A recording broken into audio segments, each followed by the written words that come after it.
Thank you, Madam Vice President, for your time today. I'm glad to be with you. Thank you. We were just talking about the campaign trail yesterday. Yes. And these key Rust Belt battlegrounds, as they call them, talking with undecided voters. Yes. You are reaching out that olive branch to these voters. You want to bring them on board.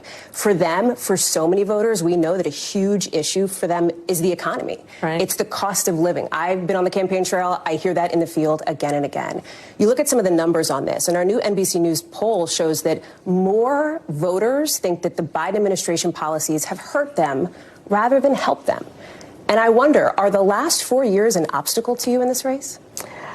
Here's how I look at it. First of all, let me be very clear. Mine will not be a continuation of the Biden administration. I bring my own experiences, my own ideas to it, and it has informed a number of my areas of focus, most of which are, on, to your point, lowering costs. I am traveling the country. I am very clear. Cost of groceries is still too high. The voters know it. I know it. So part of my plan includes what we need to do to bring down the price of groceries, including the work I will do dealing with price gouging, something I dealt with when I was Attorney General, something I will deal with going forward. Cost of housing. You know, I'm speaking with people of every background in every area of the country, of every age. And, you know, the idea of the American dream was something that previous generations could count on, not as much anymore.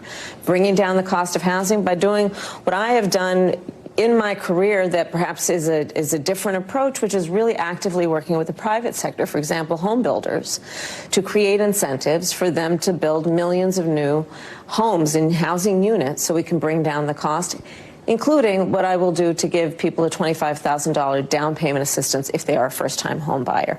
So these are examples. The example is what I'm going to do to expand the child tax credit because, listen, young parents in particular, they need help. They have a natural desire to parent their children well, but not always the resources. $6,000 extra during the first year of their child's life can help them buy a crib or a car seat or clothes, the things that are so crucial to that phase of their child's development. So my plans and my policies are really directed at exactly your point, doing what we must do to bring down the cost of living, but also to help people not just get by, but get ahead. And I'm proud to report to you that economists from Nobel laureates to Goldman Sachs have reviewed my economic plan versus Donald Trump's, and in comparison have found that my plans will strengthen America's economy. His plans will weaken America's economy. Then why do you think that's not landing with voters? Because but in the I think numbers, it's the opposite. Former President Trump leads you on this issue. Well, when I'm out, this is why I'm going out to Wisconsin, Pennsylvania, and Michigan, excuse me. Just got in late this morning, actually. But going to 3 states yesterday, and I'm going to continue being on the road. I have to earn the vote. And it means sharing with folks my plan, but also offering them what objective analysts have shown to be the contrast between me and Donald Trump.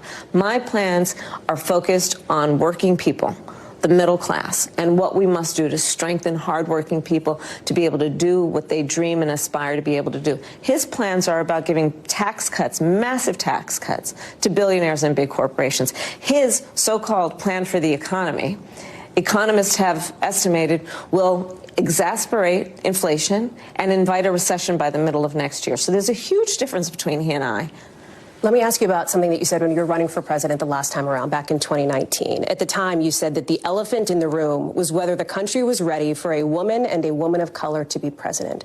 So let me ask you, as you sit here today, do you think the country is ready now for a woman and a woman of color to be president? Absolutely. Absolutely.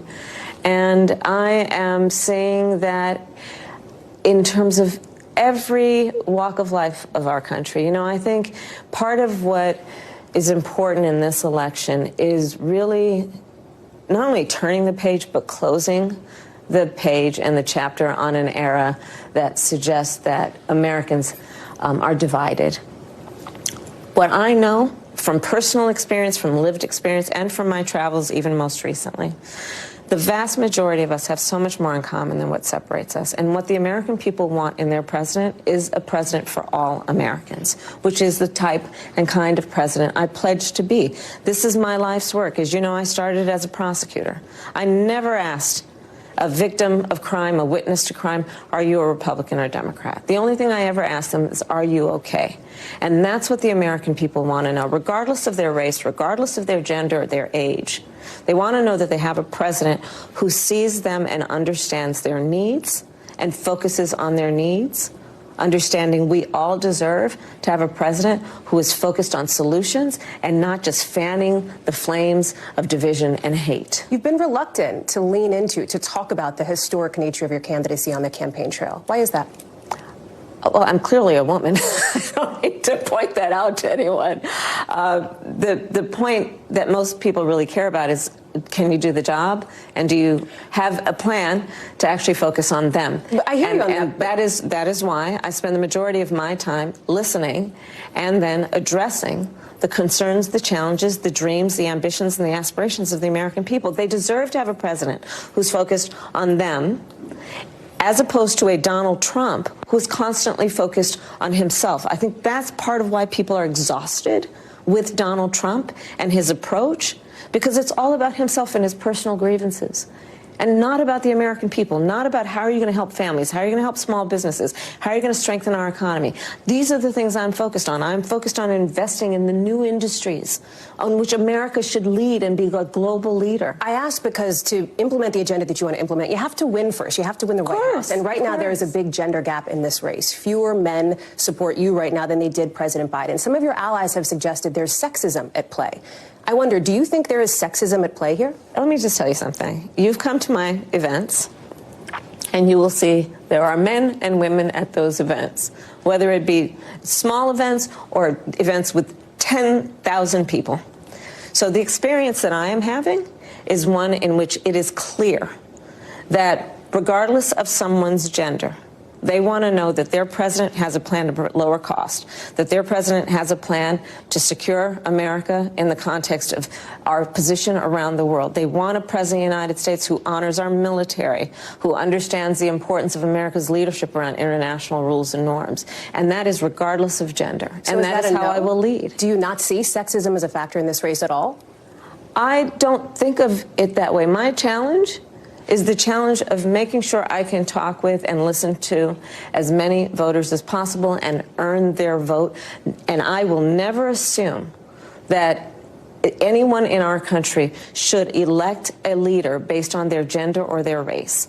Instead, that leader needs to earn the vote based on substance and what they will do to address challenges and to inspire people to know that their aspirations and their ambitions can and will be achieved through the opportunity to do that. Some of those voters that I spoke with at some of the events yesterday, for example, talked about they were there to support you, but also your agenda when it comes to reproductive rights and abortion access. And you have cast this as a matter of literal life and death, as an urgent priority here. If you win, it is entirely possible that Congress will be controlled by Republicans. So what specific concessions would you be willing to make in order to get something done on abortion access as soon as possible? Well, first of all, look at what has happened since the Dobbs decision came down, a decision that is a direct result of the fact that Donald Trump hand-selected 3 members of the United States Supreme Court with the intention they would undo the protections of Roe.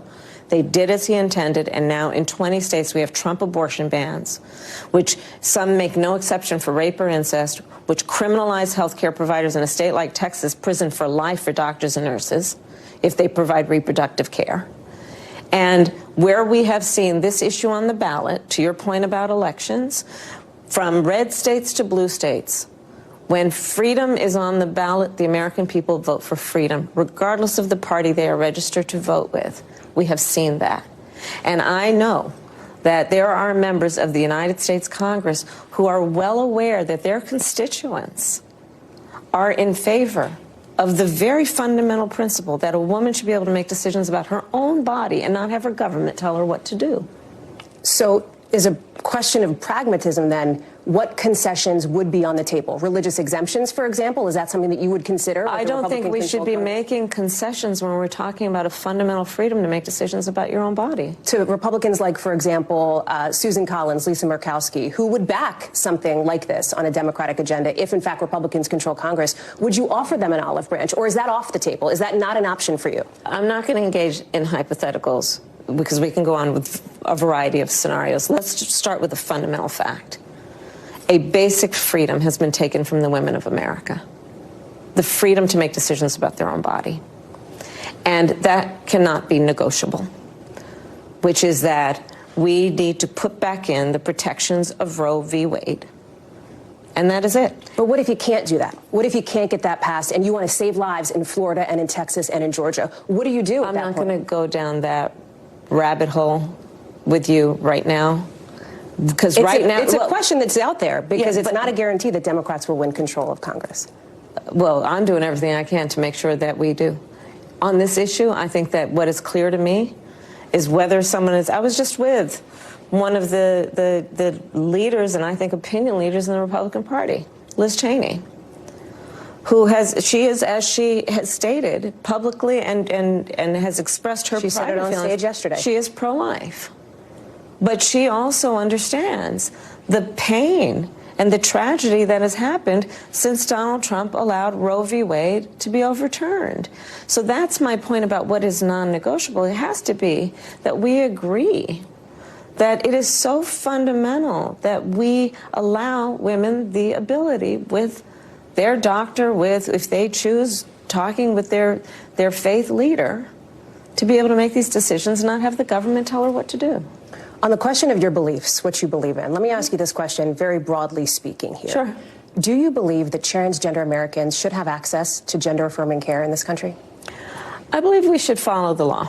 I mean, I think you're probably pointing to the fact that Donald Trump's campaign has spent tens of millions of dollars. They're trying to define you on this. Yes, I'm asking you to define yourself, though. Just broadly speaking, what is your value? Do you believe they should have that access? I believe that people, as the law states, even on this issue about federal law, that is a decision that doctors will make in terms of what is medically necessary. I'm not going to put myself in the position of a doctor, but let's also understand that Donald Trump is running tens of millions of dollars in ads to talk about two cases, to distract from the fact that his policy and plan is also to take away the Affordable Care Act, which provides health care for tens of millions of people in our country.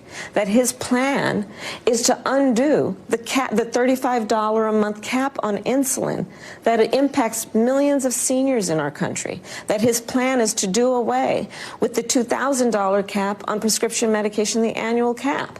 That his plan is to get rid of the Department of Education, which would mean getting rid of Head Start. That his plan is to give tax cuts to billionaires and big corporations and on the backs of middle-class working people. So let's not get distracted by the issues that, to your point from the introductory point you raised, people want to know that their president has a plan to make their life better. And that includes bringing down the cost of living. It includes dealing with prescription medication costs. It includes addressing the housing crisis and affordable housing crisis in our country. It includes supporting our small businesses, investing in American industries, and strengthening our economy. I will move on, but I don't know that I heard a clear answer from you on the issue of gender-affirming care. It sounds like what you're saying is there should be something between trans Americans and their doctors. It feels like that's a long way from "we see you and we love you," which was your message to trans Americans in May. What do you want the LGBTQ plus community to know as they're looking for a full-throated backing from you for trans Americans? I believe that all people should be treated with dignity and respect. Period. And should not be vilified for who they are. And should not be bullied for who they are. And that is a true statement for me my entire career. And that has not changed. Part of the case that you're making to undecided voters and to these late deciding voters is not just the case for you, for what you would do. It's the case against former President Trump. And on that, we are sitting here 2 weeks away from election night. Last election, the former president came out on election night and declared victory before all the votes were counted. What is your plan if he does that again in 2 weeks? Well, let me say this. We've got 2 weeks to go. And I'm very much grounded in the present in terms of the task at hand, and we will deal with election night and the days after as they come, and we have the resources and the expertise and the focus on that as well. So you have teams ready to go? Is that what you're saying? Are you thinking about that as a possibility? Of course. This is a person, Donald Trump, who tried to undo a free and fair election, who still denies the will of the people, who incited a violent mob to attack the United States Capitol, and 140 law enforcement officers were attacked. Some were killed. This is a serious matter. The American people are, at this point, 2 weeks out, being presented with a very, very serious decision about what will be the future of our country. And it includes whether we are a country that values a president who respects their duty to uphold the Constitution of the United States. Donald Trump has said he would terminate the Constitution of the United States. The American people are being presented with a choice here about whether we want a president who understands that America must stand strong as a leader around the globe, or an individual in Donald Trump who openly admires dictators. My goodness, recent reports that he gave COVID tests to the president of Russia during the height of the pandemic here, when Americans couldn't get their hands on COVID tests. These are the choices before the American people right now. The choice before the American people is the choice to choose to turn the page on the division and the hate, and to bring our country together, knowing the vast majority of us have so much more in common than what separates us, and that we can be optimistic about a new generation of leadership that is focused on what we have yet to achieve, to uplifting the American people. If you win, it is entirely possible that the federal court cases against the former president will continue on. He is, of course, facing those felony charges. Would you consider, if you win and he's convicted, a pardon for former President Trump? I'm not going to get into those hypotheticals. I'm focused on the next 14 days. But do you believe, is there any part of you that subscribes to the argument that has been made in the past that a pardon could help bring America together, could help unify the country and move on? Let me tell you what's going to help us move on. I get elected president of the United States. One of the things you've talked about is having a Republican in your cabinet, potentially. Yes. You've spent a lot of time on the campaign trail with former Congresswoman Liz Cheney, as you referenced. Is she somebody who you would consider putting in the cabinet? Have you talked with her about this topic? I'll keep you posted.